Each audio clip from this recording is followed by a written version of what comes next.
कृष्ण हरी पावलं चालती पंढरीची वाट। आज वरून पाऊस येतोय तरी पण हे सगळे वारकरी पावसात पंढरीच्या भेटीसाठी जातात। आपण त्या वारकऱ्यांसोबत बोलूया। आजी, वरून पाऊस येतोय तरी पण तुम्ही चालले आहेत आणि 10 दिवसाचा प्रवास करून इथपर्यंत पोहोचले आहेत, तर काय सांगाल? खूप आनंद वाटतो। आनंद, खूप आनंद वाटतो। आजी, तुम्ही काय सांगाल? आई देवा पांडुरंगाला खूप आम्हाला कल्याण केलं। वारीमध्ये जाऊन आमच्या सगळ्या इच्छा पूर्ण करतात भगवंत पांडुरंग। मला यायचं नव्हतं, माझा पांडुरंग मला इच्छा दिली, मी आले लगेच वारीला।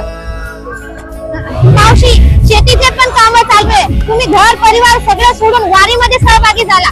10 दिवसापासून तुम्ही वारीमध्ये सहभागी आहात। 10 दिवस आम्हाला कुठे गेले कळाले नाही।